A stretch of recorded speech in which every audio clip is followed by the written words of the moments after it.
চিত্রটি আপনারা দেখতে পাচ্ছেন, এটি হচ্ছে সোনারগাঁ জাদুঘরের বড় সর্দার বাড়ি। যে সর্দার বাড়িটি ১২ ভূঁইয়ার আমলে নির্মিত হয়েছিল। কথা কথিত রয়েছে যে ১৯০৮ সালের দিকে এই স্থাপনাটি নির্মাণ করা হয়। এই স্থাপত্য শৈলী দেখে প্রতিনিয়তই দর্শনার্থীরা মুগ্ধ করে থাকেন। আপনাদের আরেকটি বিষয় জানিয়ে রাখি যে নারায়ণগঞ্জ অঞ্চলটি একটি শিল্পাঞ্চল এলাকা হওয়ার কারণে এখানে দর্শনার্থীদের ভ্রমণ করার মতন জায়গা তুলনামূলক খুবই কম রয়েছে। এর ফলে এখানকার যে বাংলাদেশ লোক কারুশিল্প ফাউন্ডেশন রয়েছে, এটিকে মূলত মানুষ ভ্রমণ করার উদ্দেশ্যে বেছে নেয়। আজ আপনাদের আরেকটি বিষয় জানিয়ে রাখি যে আজ দুপুরের পর থেকেই এখানে গুড়ি গুড়ি আর বৃষ্টির কারণে এখানে দর্শনার্থীদের কিছুটা ভোগান্তির মধ্যে পড়তে হয়। তবে তারা এই বৃষ্টি উপেক্ষা করেই এই সোনারগাঁ জাদুঘরে তারা আসছেন। আপনাদের আরেকটি বিষয় জানিয়ে রাখি যে এই সোনারগাঁ জাদুঘরে বিকাল ৫টার পর থেকে আহ, বিনামূল্যে এখানে প্রবেশ করা যায়। এর ফলে বিকাল ৫টার পর থেকে বিশেষ করে সন্ধ্যা নাগাদ এখানে দর্শনার্থীর সংখ্যা সবচেয়ে বেশি থাকে। আর এছাড়া সপ্তাহে যে ছুটির দিনগুলো রয়েছে, ছুটির দিনে এখানে উপচে পড়া ভিড় থাকে। আর এখনো পর্যন্ত আমরা দেখতে পাচ্ছি যে এই বৃষ্টির মধ্যেই অনেক দর্শনার্থী দূর দূরান্ত থেকে এখানে আসছেন। আরেকটা বিষয় হচ্ছে এখানে শুধুমাত্র যে নারায়ণগঞ্জ থেকে শুরু করে আশেপাশের বিভিন্ন জেলা থেকে মানুষ এখানে ছুটে আসেন। আর সোনারগাঁ জাদুঘর সম্পর্কে যদি আপনাদের বলতে হয়, এটি গ্রাম বাংলার ঐতিহ্যকে ধারণ করে এখনো টিকে রয়েছে। এখানে আসলে দর্শনার্থীরা শখের মৃৎশিল্প থেকে শুরু করে জামদানি শাড়ি তৈরির প্রক্রিয়া থেকে শুরু করে বিভিন্ন প্রাচীন যে ঐতিহ্য রয়েছে এটি এখানে তারা খুঁজে পাবেন। পাশাপাশি এখানকার যে মনোরম পরিবেশ, বিশেষ করে সোনারগাঁ জাদুঘরের মধ্যে একটি মনোরম লেক রয়েছে, যেটি অবলোকন করতেই মূলত যারা ভ্রমণ পিপাসু রয়েছেন তারা এখানে ছুটে আসেন। এদিকে আজ বিশ্ব পর্যটন দিবস। এই দিবস উপলক্ষেও আজ জেলা জুড়ে বিভিন্ন ধরনের কর্মসূচি পালন করা হয়েছে। তবে সোনারগাঁ জাদুঘরে আমরা এখনো পর্যন্ত তেমন আহ কোনো কর্মসূচি খেয়াল করিনি। আমি আপনাদের এখন যে স্থাপনাটি দেখাচ্ছি, এটি বড় সর্দার বাড়ির মূল প্রবেশ গেট। এই মূল প্রবেশ গেটে এই সর্দার বাড়িতে যদি প্রবেশ করতে হয় তাহলে ১৫০ টাকা দিয়ে টিকিট দিয়ে এই মূলত সর্দার বাড়িতে প্রবেশ করতে হয়। এদিকে এ বিষয়ে আমরা একাধিক দর্শনার্থীর সঙ্গে কথা বলেছি, তাদের প্রতিক্রিয়া জানার চেষ্টা করেছি। তাদের যেমনটা দাবি যে এখানে সোনারগাঁ জাদুঘরে প্রবেশ করতে মাত্র ৫০ টাকা লাগলেও এই বাড়িতে প্রবেশ করতে ১৫০ টাকা লাগে। এটি তাদের জন্য অনেকটাই ব্যয়বহুল। এর ফলে এখানকার যারা সোনারগাঁ জাদুঘরে দর্শনার্থীরা আসেন তারা অনেকেই বাড়ির সামনে শুধুমাত্র ফটো সেশন করেই অনেককে ফিরে যেতে দেখা যায়। আমি আপনাদের যে প্রবেশ পথ রয়েছে এটি আমি আপনাদের দেখানোর চেষ্টা করছি।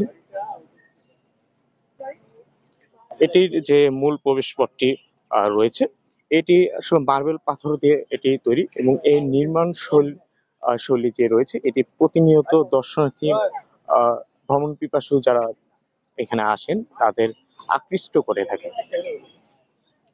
আমরা পাশাপাশি সর্দার বাড়ি প্রবেশপথ ছাড়াও আমরা আপনাদের একটু ভেতরে প্রবেশ করানোর আমরা চেষ্টা করছি।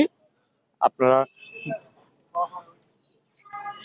আরেকটা বিষয় হচ্ছে এখানকার যারা দর্শনার্থী রয়েছেন তাদের যেমনটা দাবি যে এখানে প্রবেশ করতে হলে ৫০ টাকা দিয়ে মাত্র প্রবেশ করতে হলেও কিন্তু সর্দার বাড়ি যে টিকিট মূল্যটি এটি তুলনামূলক খুবই এর চেয়ে বেশি, বলা চলে যে ৩ গুণ।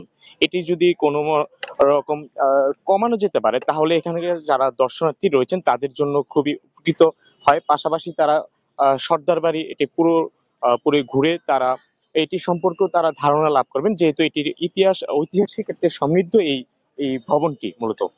আর আমি আপনাদের এখন যে আপনাদের স্থাপনাটি দেখানোর চেষ্টা করছি, আহ গ্রাম বাংলার এক ঐতিহ্য এটা, যেটি এক সময় গরুর গাড়ি হিসেবে পরিচিত। এটি এখানে এই স্থাপত্যটি এখানে তৈরি করা হয়েছে, অনেকেই এখানে এসে ফটো সেশন করে থাকেন। তবে এখনো পর্যন্ত আমরা দর্শনার্থীদের আসলে ওই রকম উপচে পড়ার চাপ আমরা এখনো লক্ষ্য করি। আমি আপনাদের একটু জাদুঘরের ভিতরের দিকে আপনাদের দেখানোর চেষ্টা করব। আমরা দেখতে পাচ্ছি যে অনেকে এখানে আসছেন, অনেকেই ছবি তুলছেন, সেলফি তুলছেন, প্রিয়জনের সঙ্গে নিজেদের আনন্দ তারা ভাগাভাগি করে নিচ্ছেন। আর আপনারা এখন যেটি ক্যামেরায় দেখতে পাচ্ছেন, সোনারগাঁ জাদুঘর যে বাংলাদেশ লোকশিল্প কারুশিল্প ফাউন্ডেশন রয়েছে, এটির মূল ভবনটি মূলত এটি। এখানে বিভিন্ন ধরনের প্রত্ন শিল্প থেকে শুরু করে বিভিন্ন প্রাচীন বিভিন্ন জিনিসপত্র এখানে রয়েছে। বিশেষ করে এখানে যারা বিভিন্ন স্কুল কলেজ থেকে এখানে ভোজনের জন্য এখানে এসে থাকেন, তারা এই সোনারগাঁ জাদুঘর আহ ভিতরটি তারা পরিদর্শন করে দেখে থাকেন। আর এখনো পর্যন্ত বিভিন্ন ছুটির দিনগুলো, বিশেষ করে শুক্রবার শনিবার দর্শনার্থী ছাড়াও বিভিন্ন স্কুল কলেজ বিশ্ববিদ্যালয়ের শিক্ষার্থীরা এখানে আহ বনভোজনের জন্য এখানে এসে থাকেন। আমি আপনাদের পাশাপাশি এই লোকশিল্প ফাউন্ডেশনের পাশাপাশি এখানে আমরা একটা মনোরম এখানে একটি লেক দেখতে পাচ্ছি।